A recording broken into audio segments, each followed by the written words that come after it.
apreciados amigos.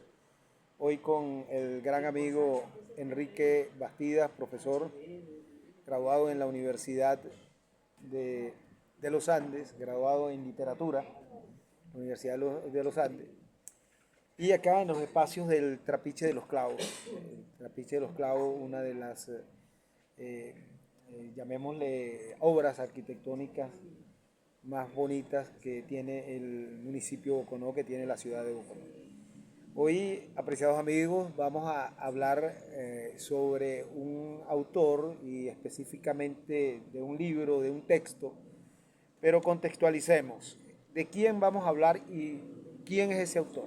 Es nada menos y nada más que Franz Kafka, una persona que vivió a principios del siglo pasado, de ese siglo de cambios, ¿no? De muchos cambios, de muchas revoluciones, de muchos descubrimientos en el ámbito psicológico. ¿Y por qué hablar de psicología? Porque Kafka, como autor, tiene connotaciones psicológicas. Kafka tiene connotaciones que después la estudiarían Carl Jung, no sé, y todo esto, psicólogos posteriores a Kafka. ¿Por qué? Porque Kafka vivió poco. Franz Kafka fue una persona que vivió esos principios del siglo pasado. Vivió poco, no vivió los 80 años que vive una persona en algunos casos. Él muere joven, relativamente joven, habiendo nacido en Praga, en la antigua Checoslovaquia. Y Kafka pues escribe. ¿Y escribe sobre qué? Sobre el hombre sin querer escribir sobre el hombre. Él hace la metamorfosis. El mismo nombre del texto ya da una opción a cambio. Metamorfosis, cambiar sobre algo. Entonces, cuando Kafka se enfrasca a escribir sobre la metamorfosis, es sobre la figura de una persona, pero no solamente se queda en la persona. Él va más allá, él va hacia la connotación social.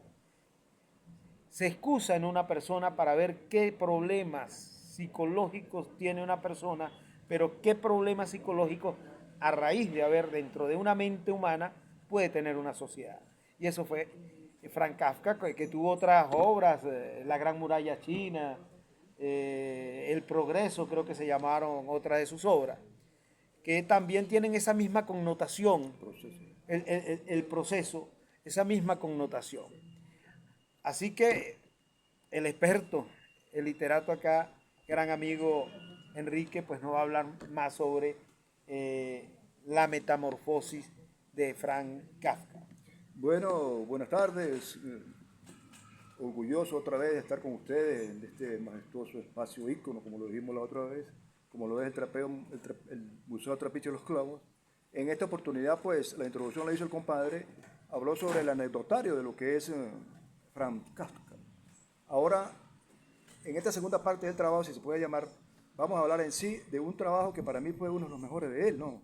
Un texto eminentemente corto, pero eminentemente de mucho que sacarle jugo, eh, valga la metáfora, como lo es la metamorfosis, ¿verdad? Él habla un poco de la fisonomía del texto, de la fisonomía del título, metamorfosis, más allá de la forma, meta, más allá, o hasta dónde se llega, y fosis es la forma, y lo hizo él a través de un personaje común y corriente, en un contexto común y corriente y con un texto, hasta si se puede llamar, cotidiano.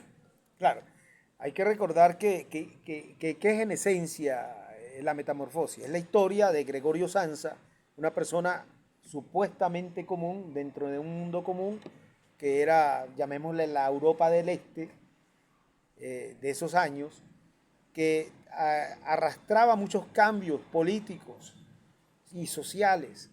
Entonces, Gregorio Samsa vivía con sus padres, con su padre, con la madre y con la hermana, y había encontrado trabajo. Es una historia simple, que se va haciendo compleja en la medida que... Y un día no va al trabajo, y cuando se despierta se ve con olores, colores y todo lo que lo rodeaba estaba diferente. Incluso sus manos ya no eran manos. Había cambios. Y esos cambios es en sí la metamorfosis. Pero ¿qué fueron las causas que daban esa relación causa-efecto para que Gregorio Samsa, en este caso, tuviese esos cambios? Pues solamente la psiquis humana lo puede descubrir. Ahí cuando él se ve que se siente que va a agarrar su comida o va a oler la comida y ya no la puede oler como la olía antes, ni los gustos eran los mismos, es decir, los buenos, lo que el ser humano conoce como buenos olores, para él eran olores ya no gratos, y se había invertido eso, se había invertido el gusto, ¿no? Entonces, ¿qué pasó?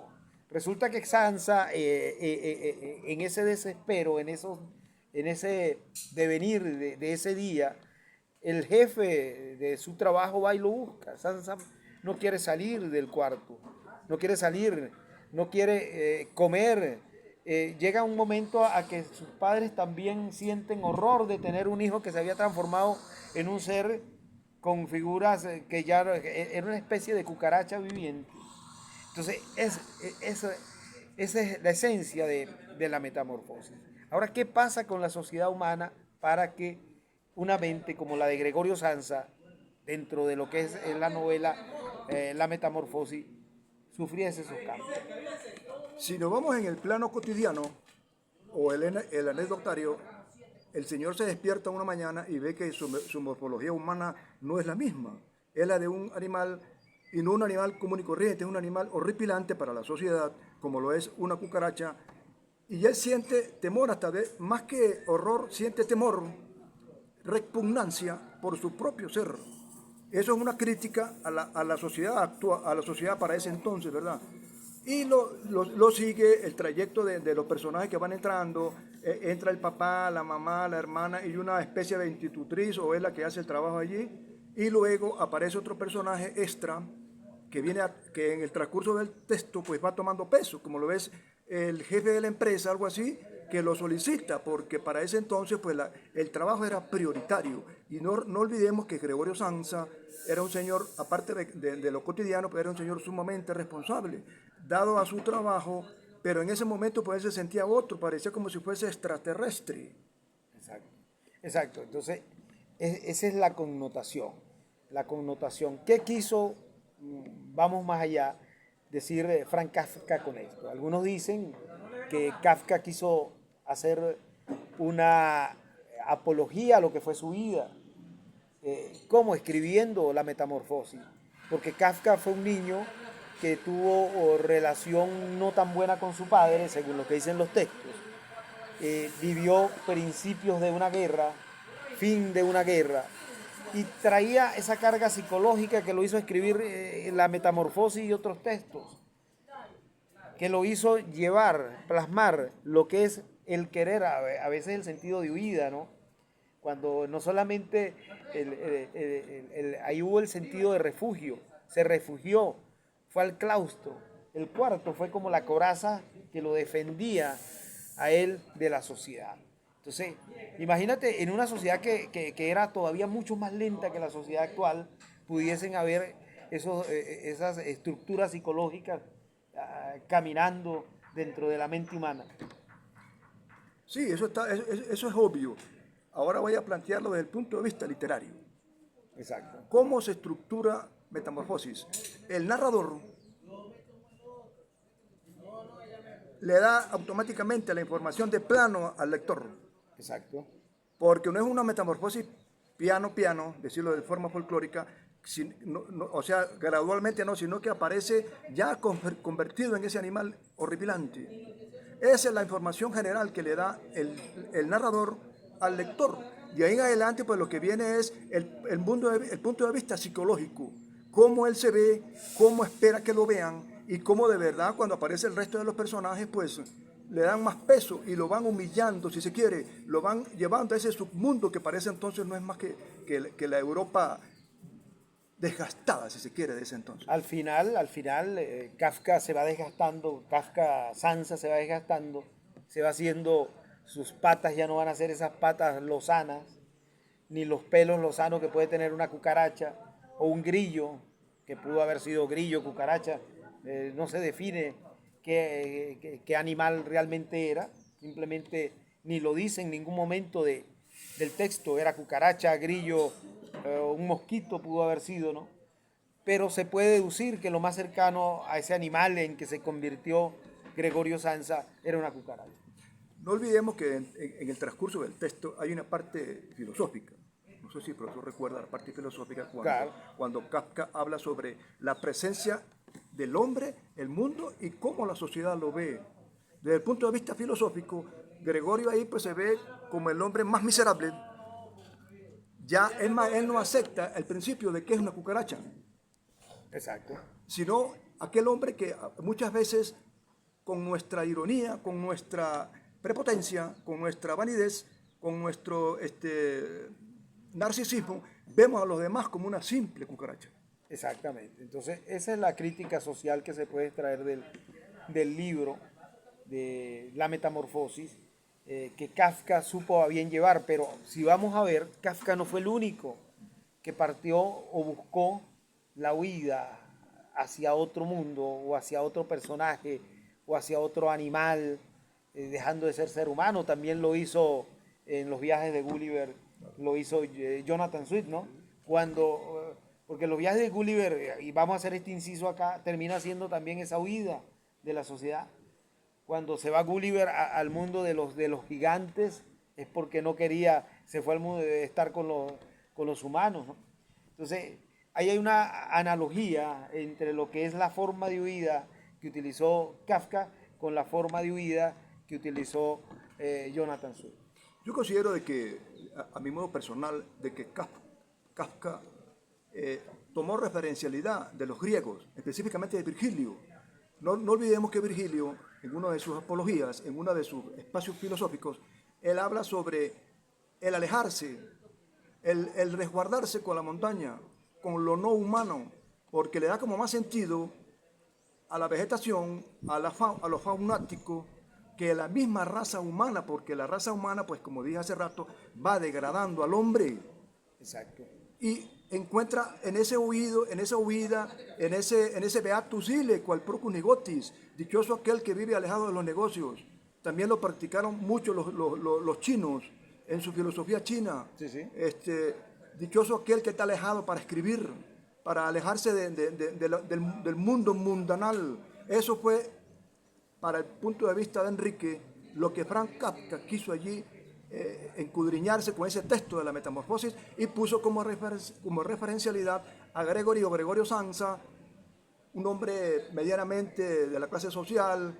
Ese sería lo anecdotario, ¿verdad? Pero por lo menos a nivel literario sería el refugio del hombre mismo dentro de su mismo hombre, valga el pleonasmo, a través de una simple cucaracha. Exactamente. Entonces, si a ver vamos, ese libro marcó el ir y venir, marcó el punto de quiebre, pues, de lo que en parte es la literatura universal. Uno de los puntos de quiebre de la literatura, ¿no?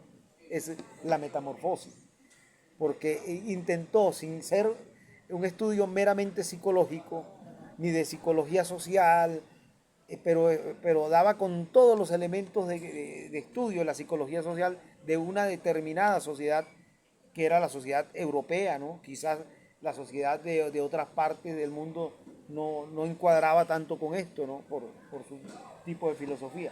Pero el arquetipo de sociedad europea y más del este, rígida, fuerte, bueno, que después devino en gobiernos autócratas, porque si a ver, vamos, fue una crítica a la autocracia, ¿no?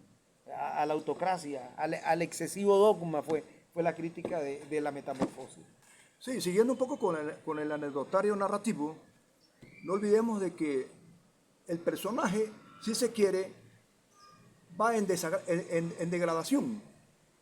Llega un momento en que, aparte de que primero produce impresión, obvio, un ser humano que se transforma en animal y un animal horripilante, como lo expresa el narrador, luego lo ven como lo más despreciable. Y al final, repugnancia también. repugnancia. Y al final, pues no olvidemos de que Gregorio Sanz, dentro de su mundo zoomorfo, la misma trabajadora ahí, encubridora, de una forma encubierta, acaba con Gregorio, porque ya ese tipo de ser no es preciso en ese tipo de sociedad, entonces tiene que desaparecer. Y la misma familia Aceptando la idea de la exactamente. ida de Gregorio y hasta se Lo va, hizo necesaria, claro, ¿no? y lo va tomando necesario, retomo tu palabra, en el sentido de que, ¿qué hace este ser horripilante con nosotros? De hecho, pues hasta la misma casa donde vivían, también ellos la dejan al final. ¿Sí? Empiezan a tomar medidas a crearse horarios de quién le lleva la comida, quién es el que le toca esa misión, porque deja de ser ya un gusto a convertirse en una misión de dejarle la comida casi detrás de la puerta o abriendo la puerta o donde casi no lo pudieran ver. Mira, no olvidemos que el personaje Gregorio Sanz, pues paulatinamente ahí, pues la misma sociedad, que es el mismo grupo familiar, lo va confinando al encierro. Exacto. Lo va confinando al encierro y eso para él es peor, es más humillación ese encierro que la misma transformación o la misma metamorfosis a como fue llevado de ser humano a simple cucaracha. Sí, porque va contra la psiquis de resistencia que él podía tener. Es decir, lo fue doblegando, lo fue llevando. Vamos a hacer referencia a otro texto, es un poco la casa tomada de Cortázar, ¿no? Los hermanos de la casa tomada, que es otro texto que pronto comentaremos, esa casa se le va haciendo pequeña. Comienza haciendo la casa completa con las 4 letras si se quiere, pero de pronto pierden la sala, pierden el cuarto y son apenas 2 hermanos que van perdiendo poco a poco su forma de vida. Entonces es la misma analogía entre la casa tomada de Cortázar, los viajes de Gulliver y Frank Kafka. Y podemos aquí hacer memoria de otros textos de eso. Sí, hay analogías que se pueden tomar como referencialidad dentro del texto que se está planteando, ¿verdad? Porque no olvidemos que ese texto es un texto bastante abierto para cualquier espacio literario dentro de la narrativa cuentística, si se quiere, ¿no? Pero también hay otros elementos que le llevan por lo menos al espacio novelesco, ¿no? Por lo menos ahí está Pedro Páramo. Exacto. Pedro Páramo, el hijo de Pedro Páramo, Juan Preciado. Juan Preciado cuando llega a Comala, él se va transformando, aunque ya antes ya él está transformado porque él es un fantasma viviente. Exacto. Y cuando llega a Comala, pues al principio no encontraba adaptación, pero luego se fue adaptando y hubo una correspondencia entre Comala, que eran las voces fantasmales, y él. Mientras que en Frank Kafka, pues es el mundo, lo zoomorfo, en este caso una cucaracha, lo horripilante de una cucaracha, y la analogía, ¿cuál puede ser? Lo fantasmal de Comala. Sí, que se va terminando, comiendo los espacios y comiendo los tiempos, porque no solamente los espacios se van haciendo cada vez menores, sino los tiempos también. No, y también hay un desgaste humano, un desgaste literal, un desgaste tangible, Sí, sí. que es el desgaste humano. Bueno, y fíjate, entonces ahí es donde entra Kafka con su gran obra a romper todo esto. Y de ahí vinieron los psicólogos sociales, a hacer los análisis de la sociedad, a hacer equiparamientos entre lo que es la mente humana y algo que no tiene una mente, pero que se desenvuelve como una mente, que es la sociedad. Hay un elemento que se nos olvidó, no sé por qué, pero también sería bueno, es preciso hacer acotación. Lo que es que paulatinamente Gregorio va asumiendo el rol. Ah, claro, sí. Sí. Ese tema no lo habíamos tomado. Es importante. Se lo va creyendo, pues. Él se va creyendo, más que creyendo, él va como aflojando el brazo, como dando el brazo a torcer, pues bueno, mire, si esto es lo que... Pero al principio no olvidemos de que él pensó que era algo momentáneo, que él pensó que era algo, eso es lo que lo hace psicológico, ¿verdad? Él pensó que era algo de su imaginación, Claro. ¿no? Pero él en vista de que era tangible, las patas, la caparazón tan ordinaria, la forma lo poco humano que le quedaba, ¿cuál era lo poco humano que le quedaba? Nada más casi la cabeza y la voz. Y la voz. No, y la voz al final sufrió su transformación. Claro, por supuesto. Ya no fue voz, fue un ruido tan extraño y y eso lo terminó de desesperar, casi de enloquecer, ¿no? Es decir, ya termino siendo lo que no soy, ¿no? termino siendo una cucaracha. Sí, yo considero de que hay mucho más en qué ahondar en Frank Kafka.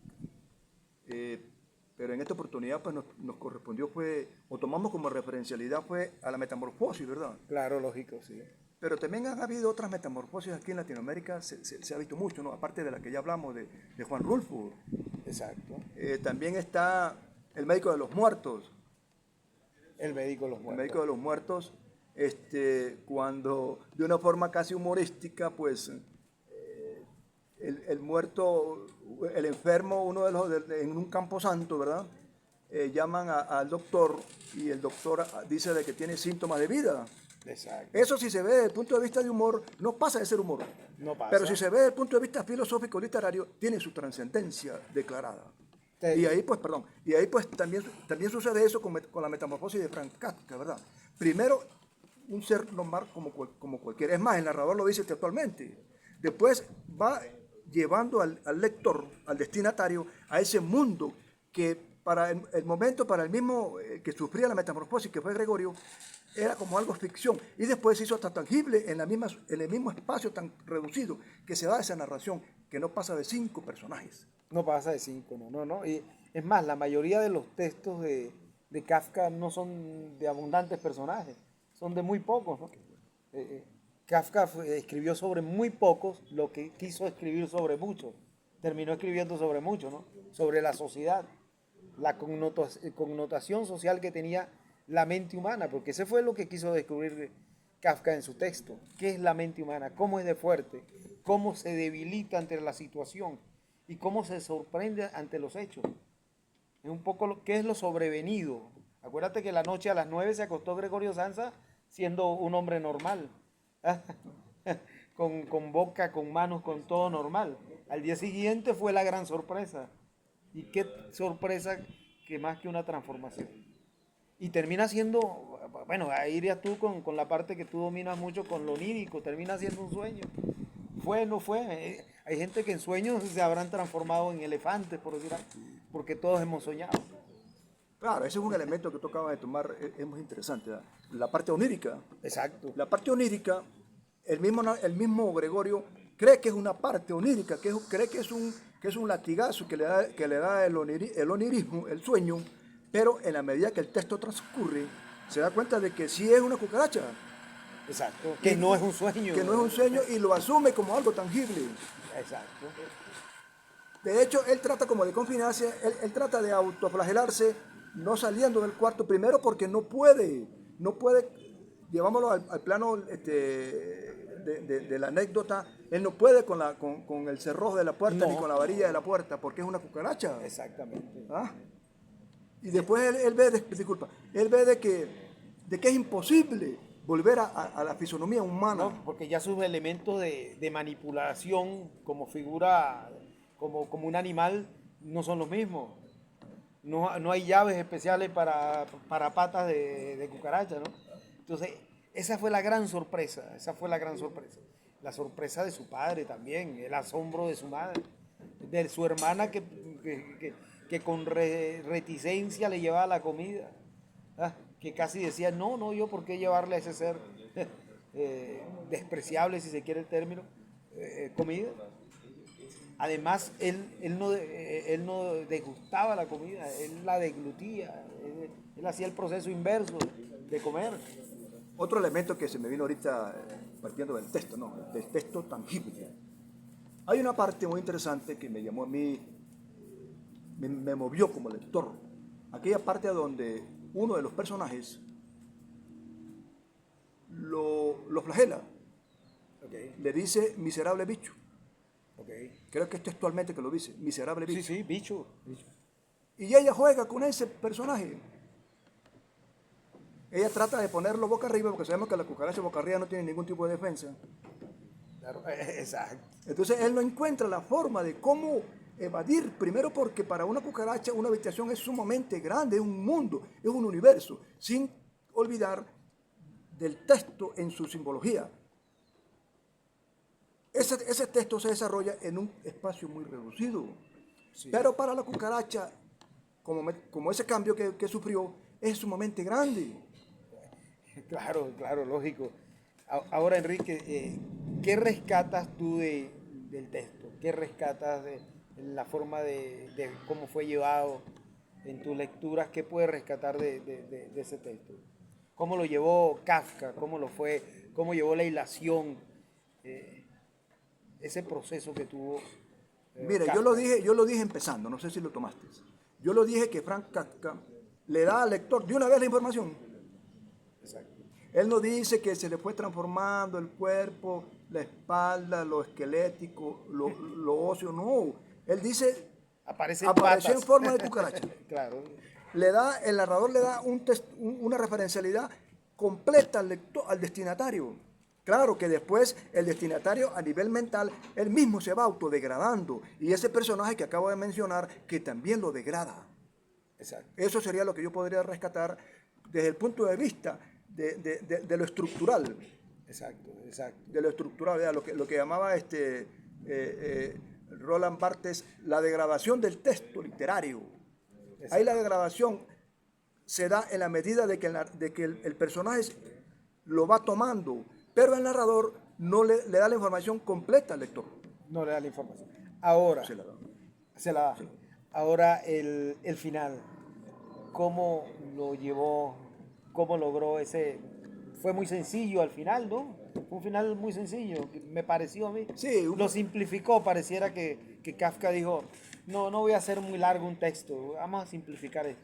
mire, no olvidemos que yo dos veces lo dije hace rato, de que la señora, no sé si fue institutriz o era la que se encargaba de hacer la comida. Ella disimuladamente lo mató a la cucaracha. O sea, fíjate. Y después la disimuló con la escoba, con el cepillo de barrer. Y la utilizó como simple bicho. Y ya le aceptó de que la muerte para él fue como un gozo. Exacto, sí, sí. Fue un gozo. Porque claro, mira, era mejor estar muerto que estar vivo con esa presencia horripilante. Entonces, Es un poco, bueno, ahí sí se va, creo que lo trataron hasta los griegos, ¿no? El entendimiento de la muerte por parte de los humanos. Cómo los humanos en un determinado momento pueden entender la muerte. y eso no olvidemos también, hay una referencialidad muy bonita que es sobre Shakespeare. Ajá. Shakespeare, él planteó en Romeo y Julieta un tema universal que es el amor imposible entre dos adolescentes. Y al final él puso la temática de muerte como vida. Valga el pleonasmo, valga la contradicción, La disculpen. contradicción. Porque para ellos la muerte, primero para ella la muerte era como estar más cerca de él, y después cuando él reacciona, vio que la muerte era la vida para él y la vida era la muerte porque no estaba cerca de su amada. Ahí pues de una forma u otra, si se quiere o no, podemos rescatar esa parte, esa similitud entre esos textos, aunque son textos, mira, muy distantes. Bueno, Enrique, muy amena la conversación sobre lo que es esta gran obra de la literatura universal realizada por Frank Kafka en el tiempo exacto se hizo esa obra. Bueno, apreciados amigos, pues esto fue todo por hoy en lo que es las conversaciones literarias con el gran amigo Enrique Bastidas. Será hasta la próxima. Un minuto. Ajá. Como respeto al público, recordemos que la última entrevista, el último encuentro de Amigos Invisibles, como decía Pietri, fue hablar sobre Rómulo Gallegos. Eso está pendiente, pero primero lo vamos a plantear desde el punto de vista del arte novelesco. Perfecto. Y después llegamos específicamente a lo que es Doña Bárbara. Fue un placer y estamos a la orden. Vale. Saludos, apreciados amigos.